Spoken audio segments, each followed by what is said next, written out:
Good afternoon. It's Friday. Yay! Thank you for joining me. If you're here now, thanks for watching. If you're watching later. So we are today, every time I do something that's a little bit more wintry, the sun comes out. So I should probably cook wintry food all the time. But today we are making a nutty fruity crumble with the option of a cashew cream, which might sound a bit odd, but it is actually really delicious. And the beauty of this recipe is if you followed the ingredients that I've said and aren't using butter and using coconut oil, this is dairy-free, it's gluten-free, and it is vegan, because it's dairy-free, so obviously it's vegan. So anyway, let's get started. This is a super quick recipe. It's really easy, and it is delicious. So for this recipe, we need 600. Hello. He's one of my assistant chefs. Because I'm doing some Lego and it's for my art. You're building Egypt out of Lego, aren't you? Yeah. Go crack on then. I'm gonna wait for the person first. So we need for this recipe 600 grams of mixed fruit. So it can be whatever you like. So I'm using apples, fresh apples, and I've got some frozen blueberries. So the other thing that's great about this, you can just use whatever you've got kicking around. Before, we've done it with apple and rhubarb, which is really nice. We need some honey or an agave nectar or maple syrup, anything like that. We're just trying to avoid refined sugar. We need an orange and we need some cinnamon. We also need some oats, some almonds and some walnuts. So that's why it's a nutty crumble. And then if you're planning to make the cashew cream, you just need cashew nuts, water, vanilla extract, cinnamon, and a little bit of salt. So really easy. Okay, equipment-wise, we do need processors today. So we need a food processor and we need a liquidizer. Then we also need a saucepan, wooden spoon, measuring spoons, zester or grater, peeler, chopping board, and a knife, and a juicer. Or you can just juice it by hand. So let's get started. First thing, as ever, we're using the oven today, so we need to preheat the oven. So that is going to be 180 degrees centigrade or 160 if you're using a fan-assisted oven. And then that's 350 Fahrenheit or gas mark 4. So if you go and pop your ovens on, and then that will be ready by the time we've got everything prepared to go into the oven. So 180 centigrade, 160 fan, 350 Fahrenheit or gas mark 4.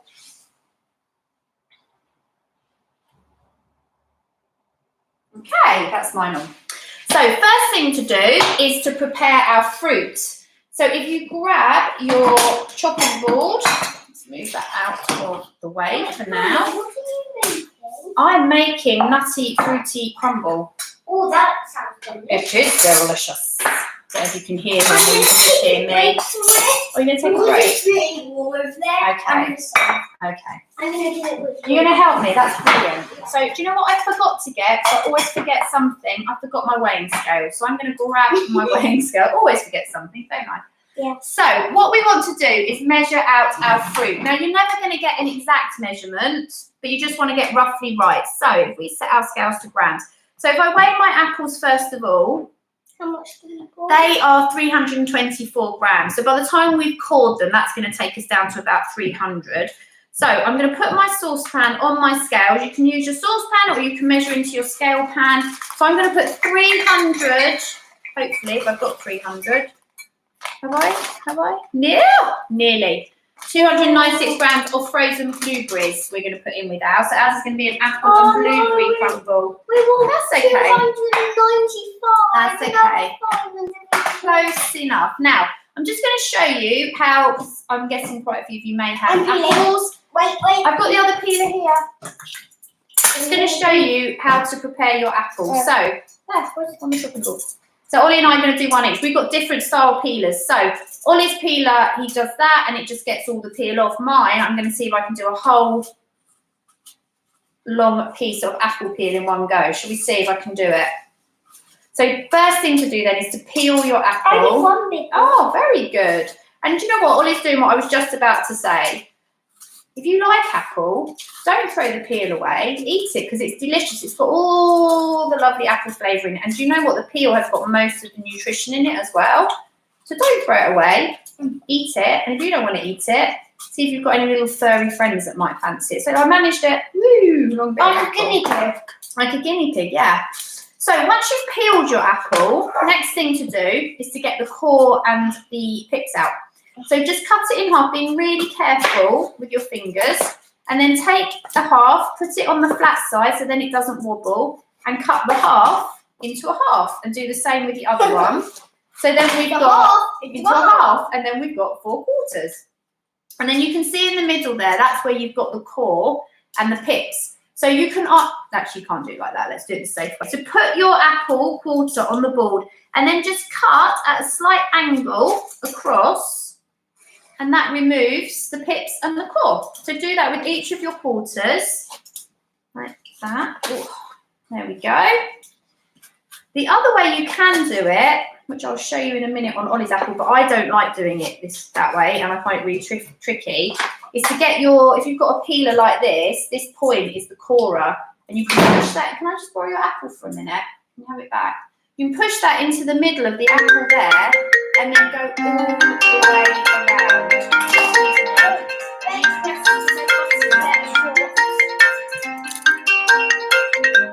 Who was it? Not sure. Sorry, Mum, that would have caused what if us. it was that client? Oh, I don't think it was. I can call them back anyway. Don't worry. Right. Someone always calls when I'm doing this. Yeah, so you can do that, but I don't think it's very easy to do that way, so I think it's easier this way. Okay, so I've got my quarter bits of apple. I'm going to do that. You're going to try, you see if you can manage it. And then what I'm going to do is cut the quarter pieces into slices. So like that. Okay, so just do that. And then you'll probably get about 3 slices out of a quarter. And then put your 3 slices together, and then just cut across the other way so that you've got chunks of apple like that, little cubes. So you'll get 3 slices, and then when you cut the other way, you'll probably do 4 cuts. And then as you cut your apple, just pop it in your saucepan with your other fruit.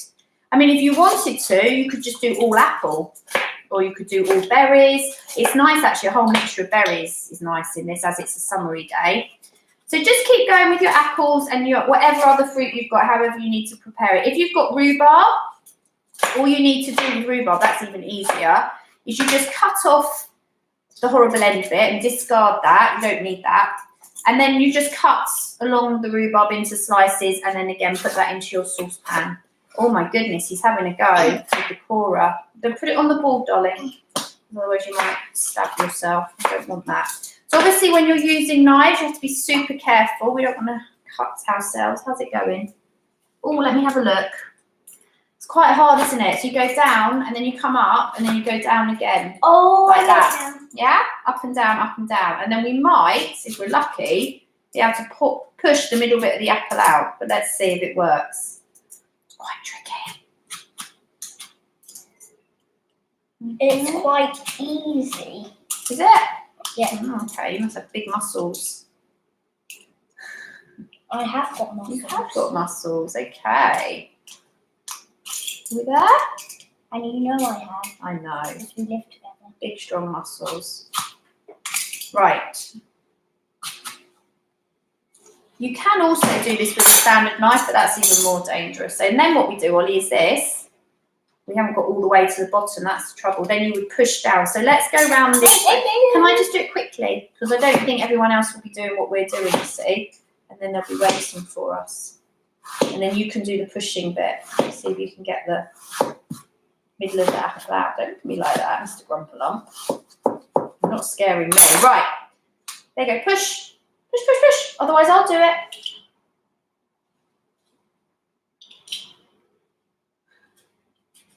Yay! So there we go, look. And then you can look through the apple like that.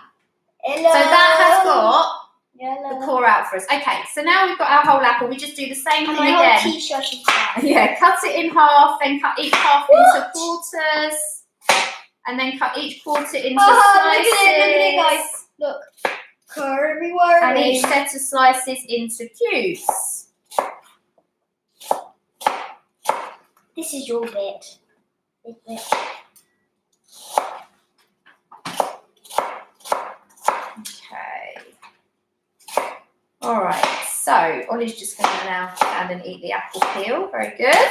So that's our fruit in our saucepan ready to go. Next thing we need. Not getting any. No. Next thing we need to do is add our sweeteners and our flavourings. So this is where our orange comes in. So the first thing we're going to do is zest our orange. Now you can either use a zester like this, or you can use a grater. So it's entirely up to you. But you just want to get, it's easy with the zester, darling. It's easy with the zester. Okay. You just want to get the orange part. They're not from a great height, because look what's happening. Where's your orange peel going? All over the place. You just want to get the orange part off, not the white bit underneath, because that can be a little bit bitter. Okay, and try and grate low to your chopping board so that you capture all your bits of zest. But it's hard. It's hard. That's why I said we use the zester. It's harder when it's not on the egg. Okay. It's easier. So this is quite a tricky job, as you can see. All right, so you just go around and do your whole orange. You'll find, you probably then think, oh, there's not much zest here. But you don't need a lot, because you just need it because it's got the punchy flavour. I think I should use the zester, lovey. That's the wrong way round. Okay, yeah, let Mummy do it. So, I got bigger hands, so it's easier for me. So whatever way you do it, with a zester or a grater, however you want to do it, you just want to get all of that lovely orange zest off. And you might find as you're doing it something that you'll get the really strong smell of the orange, and you'll find little bits of the orange oil might spurt up at you just because you're releasing, and that's why it's good to zest, because you're releasing all those lovely oils that've got all the flavour in them. You'll find that the zest, when you're using it in cooking, has got far more flavour than the juice. If you just put the juice in, you won't get as strong a flavour. Wrong. Right. So we've now got all of our orange zest. So we've got some zested and some grated. So just pop that into your saucepan with your fruit. I know. Okay. All right. Next thing we need to add. Can you just stand up, please? So that's that in. Next thing is the orange juice. So 2 ways to do this again. You can either take your orange and just squeeze it into your pan. If you do that though, you need to squeeze it over your hand and let it run off your hand so that you catch any pips that might come out. So give it a really good squeeze, or you can use an orange juicer and then pour the juice in. It's entirely up to you.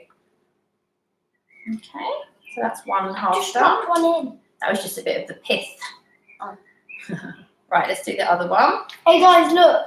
Like a smiley face now. Hello. All right, so get as much juice as you can out of your oranges. I've lost my eye. There we go. All right, I'm just going to give my hands a little dry off. I'll be back in a second. All right, next thing we need to do is add our cinnamon. So we've got 1 teaspoon of cinnamon. So this is where you need your teaspoon measure. I've got my half teaspoon here today, so I'm going to put 2 of these in. And when you measure out, you want to have a level teaspoon, not a heaped teaspoon. So you're doing 1 teaspoon, I'm doing 2 because I've got a half teaspoon measure of the cinnamon goes in like that. But if you got a half one as well, just do 2. Yeah? Is that what you reckon? All right, and then last thing we're going to add is the honey. So as I said at the beginning, it can be honey, it can be agave syrup, it can be, Oliver, don't start getting silly with the honey, or it can be maple syrup. It's entirely up to you. And we are going to put in, how much honey? 1 tablespoon. So you need your big spoon measure for this. So 1 tablespoon of honey. So just fill the spoon with the honey or the syrup, and then just drizzle that into your pan. And then use your measuring spoon just to give everything a really good stir together, okay? And because you put the orange juice in there, that should be enough liquid. You shouldn't need to add any water to this. Okay, so can you see it's all combined there? And then all we're going to do is put it on the hob to warm up, okay? So I'm going to just pop over to my hob and put it on. So if you light your hob and you get it to a medium heat, and then we'll just let that cook for 5 to 8 minutes while we prepare our chicken. Could you please stop doing that? Okay, so I'm just going to do that, and then I'll be back and we'll make work on the crumble. Oliver.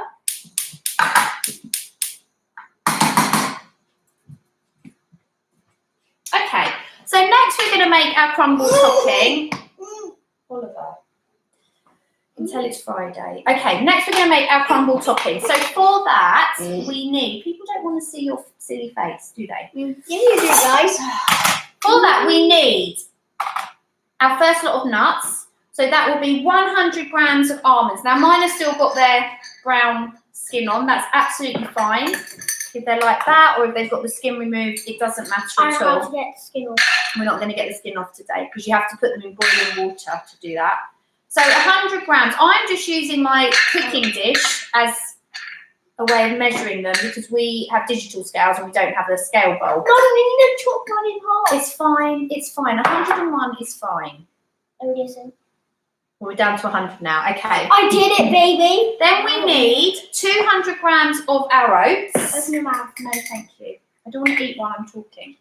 All right, so we get our scales back to 0, and then we'll add in 200 grams of the oats, like that. So it's quite a lot of oats. So we're using oats instead of flour, and that's why this is gluten-free. So oats are naturally gluten-free. However, if you are intolerant to gluten, you would need to use gluten-free oats, only because if you don't, there is a risk that they may have been prepared or processed in a factory that has gluten in it. But the actual oats themselves don't contain gluten.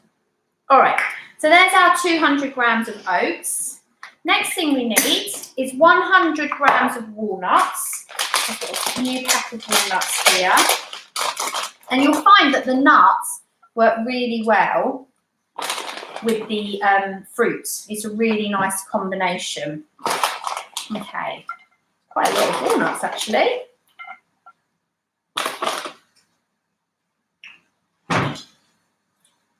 See there? Yeah, there or thereabouts. So 100 grams. So just to recap in here, we've got 100 grams of almonds, 200 grams of oats, and 100 grams of walnuts. The last thing we're going to add is our coconut oil or butter. So it depends what you're using. I'm just going to grab a spoon. So it's entirely up to you whether you use butter or coconut oil. But because coconut oil is fairly solid, it acts in a similar way. My sister's plate. It acts in a similar way to butter when you're making a crumble topping. So 75 grams of this going in. 75 base 24. Even though it doesn't. And it's fine to just measure all this out together if you want to, or you can measure it separately because we're going to process all this together in a minute. So it's absolutely fine that it's all going in one bowl. Okay, 75 grams, we're nearly there. Oh, I was there and now I've gone too high. Get some off. Oh, and a bit more off. I'm not going to tell them what I just did. Where are we? Guys, That'll do. Close enough. Right, pop that back in the jar. Okay. So that is everything we need for our crumble topping.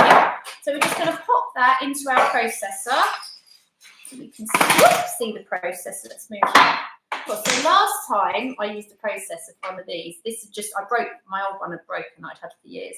And this one had just arrived and we couldn't get it to work. So I'm hoping I have better luck today. It has worked since, so it was definitely user error. All we have to do is put that to line everything up. We obviously didn't have something lined up on it. That was the problem. We have to put Don't lift it up! We don't want to risk it not working again. Right, so in here you've got oats, almonds, walnuts. See? What have you done? What's going on? Oats, almonds, walnuts, coconut oil, and the food processor. It's not going to work again. Oh my goodness. Right, let's try this again. There we go. My thing was too high because someone fiddled with it.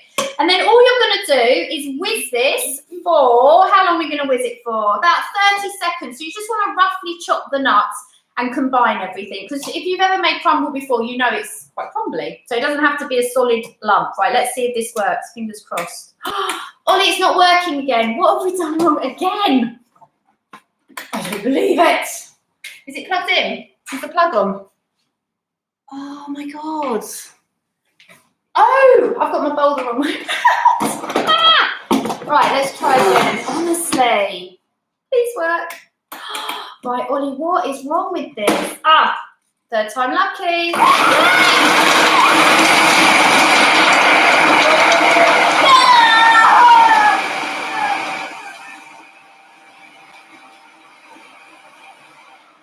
Obviously, I can't talk for for a minute because this is going on, but just keep whizzing. I don't know if you can see mine. It's starting to come together, so the coconut oil is combining with everything else.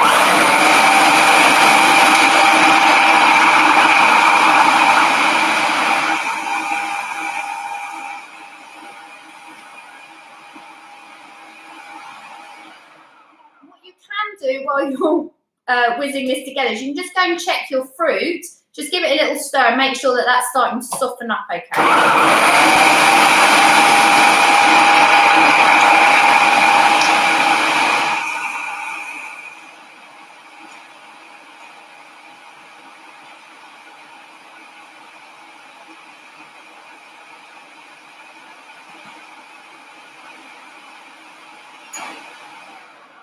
I think we're there. So we don't want to whiz it for any longer because it will start to form more of a dough than a crumble. I don't know if you can see that. So it is still quite crumbly in there, but it's darkened and everything. The nuts are chopped and everything has combined nicely. So we're going to put that to one side for a minute.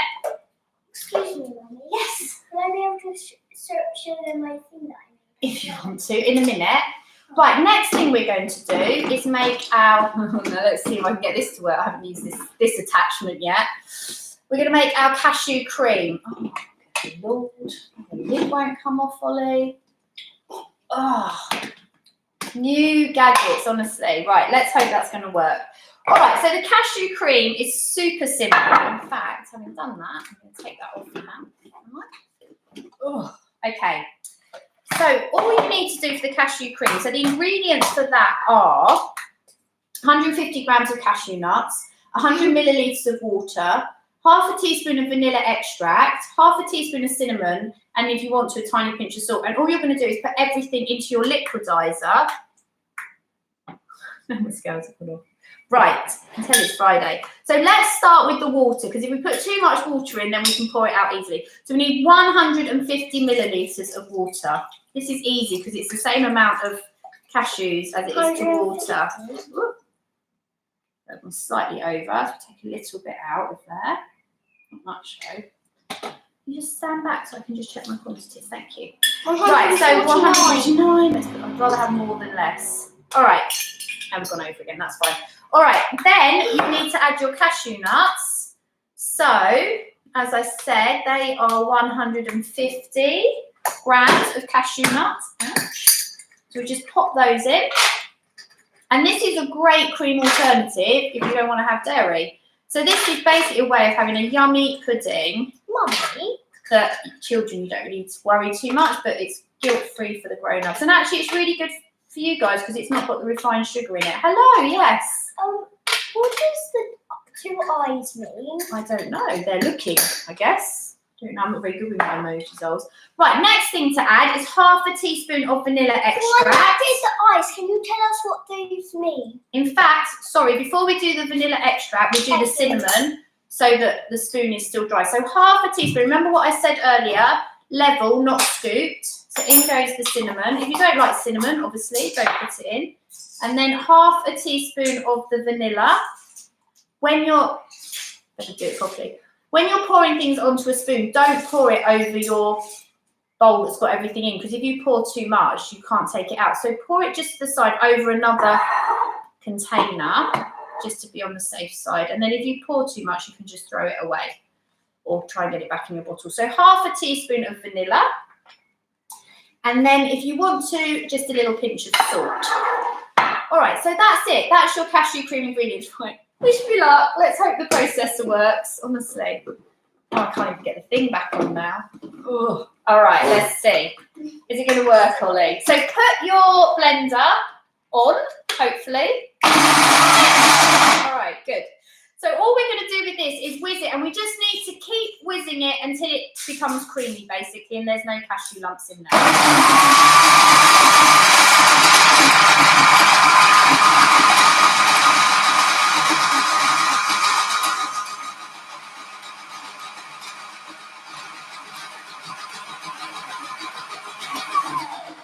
So you can see mine started to come together. So the nuts are chopping up, but it's still quite liquidy. You actually need to blend this for about 3 to 5 minutes. So I won't finish mine off now. Let's get the crumble assembled, and then I can finish mine off later on and you can do the same. But you can see the basic idea of it and what we need to do.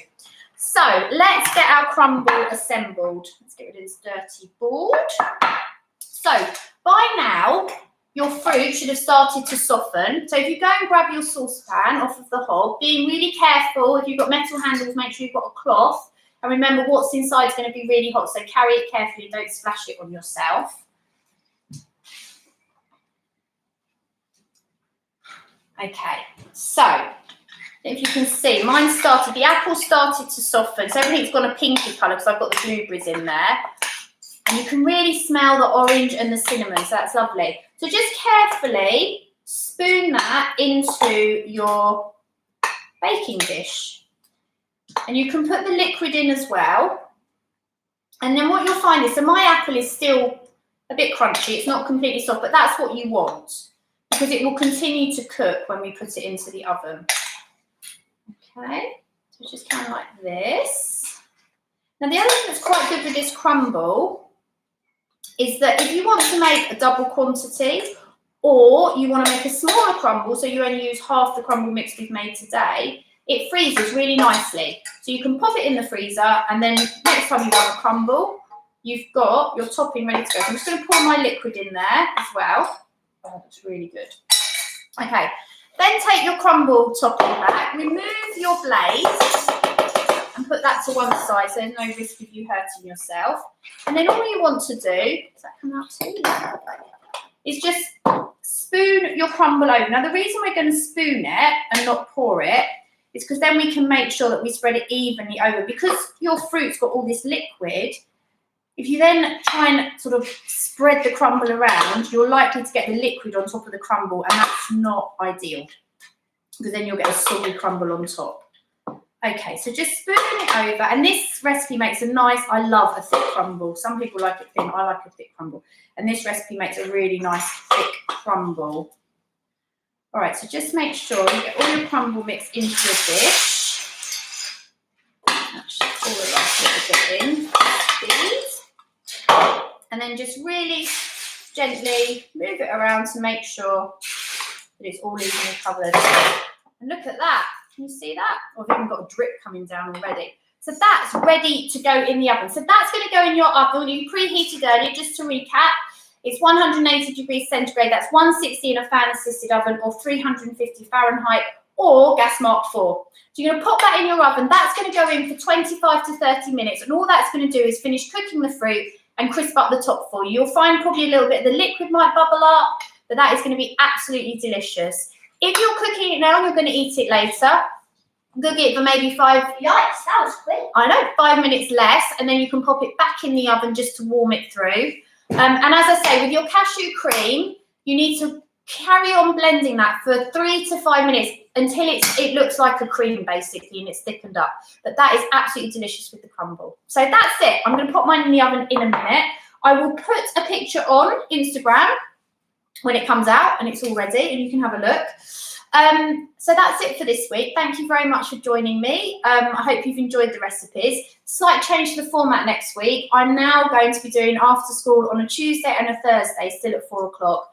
But I'm introducing a Saturday morning at 10 a.m. Can I show them? Because, yeah, grab it now, quickly. I can't bring it over. Oh my goodness, hang on a second. Okay, oh, we've got the Lego sculpture we need to show you all. Don't turn it around, I'll get it in a minute. Sorry, lost my train of thought now. Yeah, so we're going to start a Saturday morning at 10 a.m. because I think after schooling all day, a lot of the children are quite tired. I know my children are. So I thought we'd just do 2 days after school, and then Saturday morning, it'll be a bit of a weekend treat. So next Saturday, we're making fruit friands, blueberry and lemon friands. I might even venture down the yeast route, where we do like a double hit. So we'll do the prep, and then we'll leave it to prove, and then we'll come back and finish off. But that will be in a couple of weeks' time. I'm waffling. So if you're watching this for the first time and you wonder what's going on, this is After School Cook Along. If you would like to have a go at this or any of the recipes that I've done over the last few weeks, you can email me, rachel@rachelprouddesign.com, to get the ingredients. If you're watching on Instagram and you want to see old recipes, you can subscribe to my YouTube channel, Style Design Create, and all the videos are on there. If you're watching on Instagram and you want to be kept up to date, then please follow me, Style Design Create, and then you'll see what's coming up.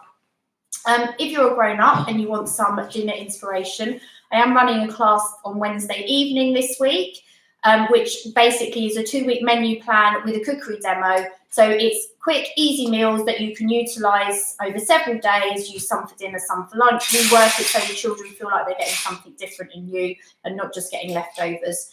And that's it. So thank you so much for joining me. I really appreciate your support. I hope you've enjoyed the recipes and have a wonderful week.